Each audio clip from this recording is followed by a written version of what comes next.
Allow me to break the ice. My name is Freeze. Learn it well. Now listen, I like Arnold Schwarzenegger. I like him a lot. As a matter of fact, in an ironic way, I kinda love him in this role. But I also unironically loathe him in this role. Let me explain. Batman and Robin is a movie that should be commended for some of the things it did, but condemned for most of the things it did. For every good thing about it, there are probably 100 bad, and no character is more symbolic of this than the movie's Mr. Freeze. The studio made the decision to incorporate the new origin the animated series had created for the character, a tragic beginning that completely recontextualized and legitimized this rogue. This decision may seem like a no-brainer now, as the part was perfected by BTAS, with the character being revitalized and going from a D-list bad guy to one of Batman's most beloved and feared foes. But at the time, this story was only a couple years old, so seeing it transferred to the big screen so quick was quite frankly surprising.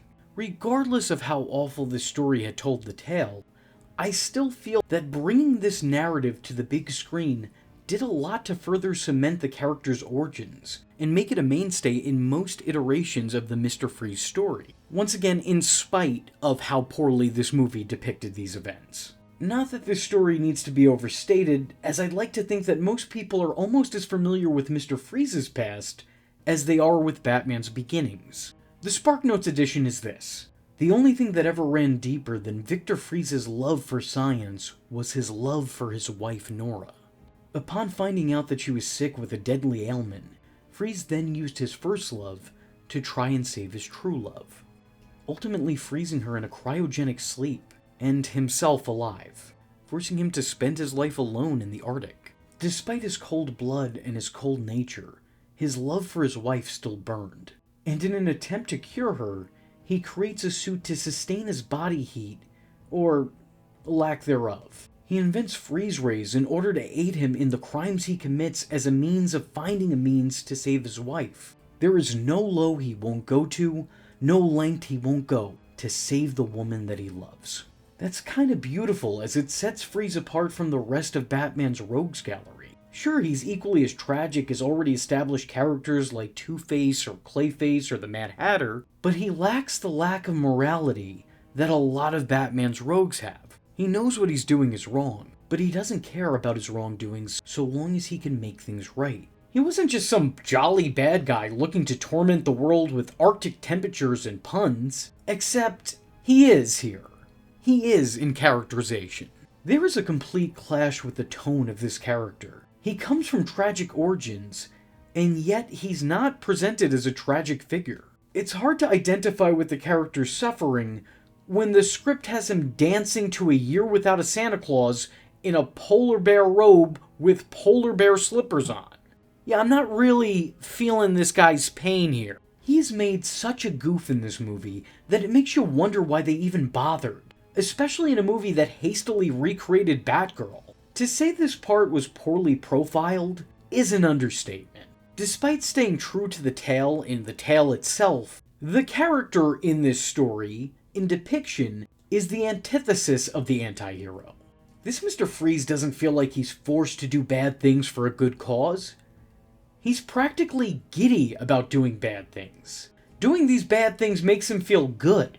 He spends the vast majority of screen time smiling and making poor puns. Without exaggeration here, almost every line that he delivers comes with a punchline. When the primary point of Mr. Freeze is to crack jokes, I think you've missed the point of Mr. Freeze. Mr. Freeze's demeanor is meant to be as cold as his veins. He's so stoic that he almost comes off as lifeless. His pain was evident in his nearly nihilistic nature. He has a temperament as icy as his temperature. To take a character overcome and transformed by his grief and turn him into the movie's comedic relief, quite frankly, I think is the most egregious thing this movie does. And really, that's saying something. Making him the movie's joke machine makes the character a joke. On top of that, the movie makes the mistake of making Mr. Freeze, this man of genius-level intellect, just as buffoonish as Bane.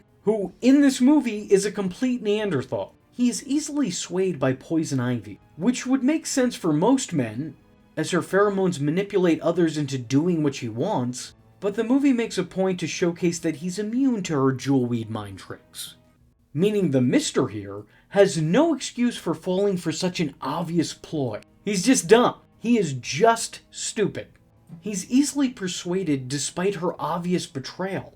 It turns the good bad doctor into Poison Ivy's dopey accomplice. How could Mr. Freeze reasonably not see through her very thinly veiled jealousy? Having Mr. Freeze trust his frozen wife in the hands of someone who despises her makes him an incompetent fool. It's a portrayal that feels like a betrayal to the character. It doesn't help matters that Freeze actor Arnold Schwarzenegger plays the part more comedic, more cartoony, and more campy than any Mr. Freeze actor from the actual 1966 Batman series. Don't believe me? Let's compare. But now, the famous star of Kashmir Diamond, if you please. The star, immediately. In this universe, there's only one absolute everything. Jesus. Batman, but you were supposed to be a famous Frosty Freezy by now. I will freeze the city. Then I will hold Gotham ransom. Lest the city bows to my demands. It's winter forever here in Gotham. Iceman, to the attack! Kill all the heroes! Yes, kill them! Kill them! Yes!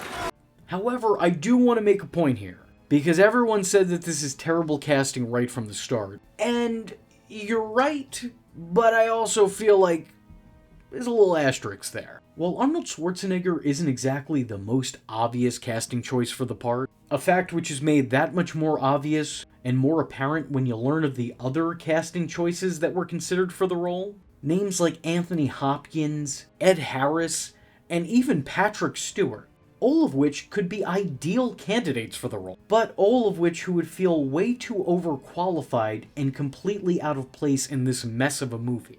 Despite this, I will say that if you think about it, there actually might have been some merit in casting Arnie in the part. He'd previously played a pretty iconic, stoic creature obsessed with achieving his primary mission, and not letting anything get in his way. If only that's what he was asked to do here. All I'm saying is that if the Terminator showed up to a Batman set to play Mr. Freeze, that might have actually been something historic. Instead, the dude from Junior and Jingle All the Way showed up to play Mr. Freeze, and that was something historically horrific. So while Arnold Schwarzenegger was never the best person to play the part, I do think him playing the part in this film is sort of a best case scenario. As terrible as he is here, I don't think anyone can argue that he's right at home. He's as bad as the movie that he's in. He is absolutely awful in the most awesome of ways. Watching him act, or whatever it is that you call that he's doing here, is a lot of fun. And you just know the guy's having a good time with it. Without question, Arnie's time in the role is highly entertaining, just not for the right reasons. For as bad as this is, no one can claim that it's not memorable. Don't misunderstand what I'm saying here. It's bad. It's really, really bad. But it's so bad that it's actually good. Except it's not good, it's bad, but it's good that it's bad. So you understand now. This is definitely not how I want to see my favorite villain portrayed. It's definitely not the best way of showcasing his story. It's not a great characterization of the character. This is the worst Mr. Freeze there's ever been, and I'm willing to bet the worst Mr. Freeze there ever will be. It's just surprising that the bar was set this low by a man who spent all of his life raising them. Now, however, I will say, if you look outside the poor performance brought on by a misguided director, in terms of the suit, you could say we're of two minds on the subject. The suit is wholly original, and this may be a controversial opinion. This may be what the kids today call a hot take, but I kinda dig it. I say that with the caveat of it being in this movie. I don't think this would translate well in any other medium. The helmet, you know what, actually, I'm gonna take that back. Change the helmet and take away the signature nipples. You actually got something good here. I like the armored bodysuit with glowing blue pieces. It makes it look like the suit is functioning, it's doing something. The helmet throws me off a little bit, I'm gonna be honest with you. It's not great. Because you'd think the whole point of him wearing it is to allow him to breathe and survive, but there's no cover over his face. So how is this supposed to reasonably keep him from heat? Now you can argue that this is me thinking way too much about it, but I would argue that they didn't think enough about it. Aside from a helmet that serves no other purpose than being a hat with a strap, I think this design works, and I would not hate seeing something like this duplicated. Modernized, and hopefully once again with a better helmet, but I don't hate it.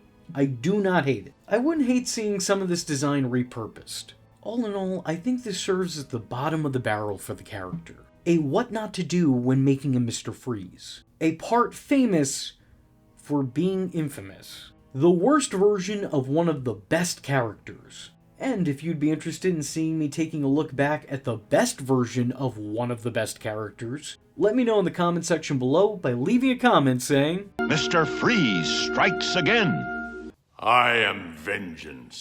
I am the night, and that was V Infuso. Just remember, if you're not tuning in, then you're missing out. So, if you like the words that came out of his mouth hole, and you too would like to become a V-generate, don't forget to like and subscribe. Thanks for watching, nerds! And if you're not joining the fun, you're in for one bad day. And you know what they say about having one bad day?